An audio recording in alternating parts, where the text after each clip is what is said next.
सफेद परी काली परी। कुछ समय पहले की बात है। एक सुंदर और शांत गांव था, नारायणगढ़। वहाँ की पाठशाला बहुत मशहूर थी क्योंकि वहाँ पढ़ने वाले बच्चे बड़े होनहार और खुशमिजाज थे। हर कक्षा में हंसी की गूंज सुनाई देती थी और बच्चे गृह कार्य को खेल खेल में करते थे। पर समय बदला, धीरे धीरे पाठशाला का माहौल बदलने लगा। बच्चों के चेहरे से मुस्कान गायब हो गई। वे चुपचाप बैठने लगे, गृह कार्य करने में बहाने बनाने लगे और रातों को डरावने सपने देखने लगे।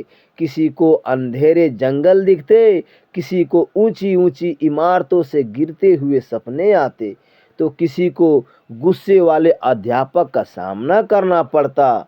कक्षा 5 की सबसे समझदार बच्ची सरगम ने अपनी माँ से एक रात कहा, माँ, मुझे अब गृह कार्य करने से डर लगता है।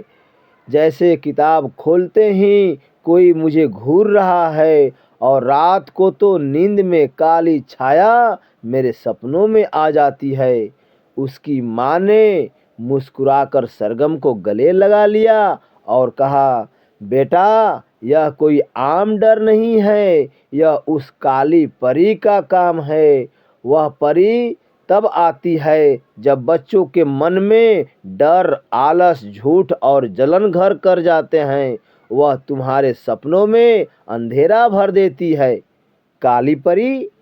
सरगम ने हैरानी से पूछा। माँ ने हाँ में सिर हिलाया, फिर बोली, लेकिन बेटा, हर अंधेरे में एक रोशनी होती है।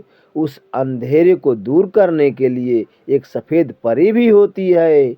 वह परी तब आती है जब हम मेहनत, सच्चाई और आत्मविश्वास को अपनाते हैं। वह परी हमारे सपनों को रंगीन बना देती है। क्या वह मेरे सपनों में आ सकती है? सरगम ने उत्सुकता से पूछा। जरूर, माँ ने कहा, लेकिन उसके लिए तुम्हें अपने डर और आलस को हराना होगा। तुम्हें गृह कार्य से डरना नहीं, उसे समझने की कोशिश करनी होगी। जब तुम पूरे मन से पढ़ाई करोगी, तब सफ़ेद परी तुम्हारे सपनों में आएगी। सरगम को यह बात दिल से छू गई। उस दिन से उसने ठान लिया कि वह अपने गृह कार्य को बोझ नहीं, एक खेल की तरह लेगी। अगले दिन से सरगम ने एक नई शुरुआत की। वह समय पर पाठशाला जाती, ध्यान से पढ़ाई करती और शाम को खुद ही गृह कार्य करने बैठ जाती। जब कोई सवाल समझ नहीं आता तो वह अपनी माँ या अध्यापक से पूछने में हिचकिचाती नहीं। उसने अपने दोस्तों की भी मदद करनी शुरू की। एक रात जब सरगम सो रही थी, उसे फिर वही काली छाया दिखाई दी। वह छाया धीरे धीरे पास आई और फुसफुसाई, छोड़ो यह सब पढ़ाई, चलो खेले और मज़े करें। पढ़ना तो बहुत बोरिंग है। सरगम थोड़ी घबरा गई। तभी अचानक आकाश से तेज रोशनी आई। एक सुनहरी ध्वनि के साथ एक सुंदर परी प्रकट हुई। उसके सफ़ेद पंख थे, माथे पर चमकता ताज और हाथ में एक सुनहरी छड़ी। वह मुस्कुराई और बोली, सरगम, तुमने मन से मेहनत की है, सच्चाई को अपनाया है। अब मैं तुम्हारे डर को दूर करने आई हूँ। उसने अपनी छड़ी से एक हल्की सी चमक सरगम के चारों ओर फैलाई। काली परी अंधेरे में छटपटाने लगी और देखते ही देखते गायब हो गई।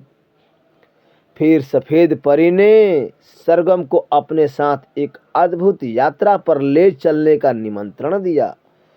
सरगम ने देखा कि वह एक जादुई बगीचे में पहुंच गई है। वहां रंग बिरंगे फूल थे, चहकते पक्षी, बहती नदियां और हंसते हुए बच्चे। हर बच्चा कुछ नया सीख रहा था। कोई किताब पढ़ रहा था, कोई गणित के खेल खेल रहा था, कोई विज्ञान की बातें कर रहा था। सरगम ने पूछा, क्या ये सब बच्चे भी सफ़ेद परी के साथ हैं? परी ने उत्तर दिया, हाँ, ये वे बच्चे हैं जो सच्चाई, मेहनत और जिज्ञासा को अपनाते हैं।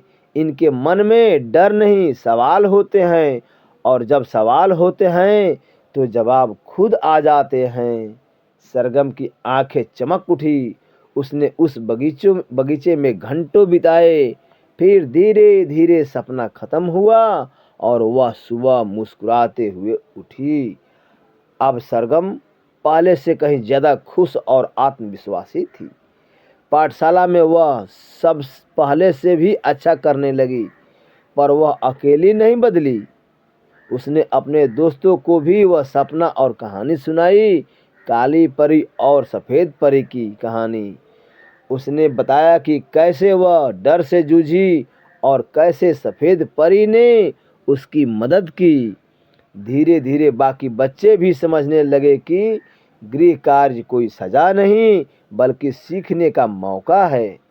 अब कक्षा में फिर से हंसी सुनाई देने लगी। बच्चों के सपने अब डरावने नहीं रहे, वे अब सुंदर जंगलों, उड़ते पक्षियों और दोस्तों की कहानियां से भरे होते।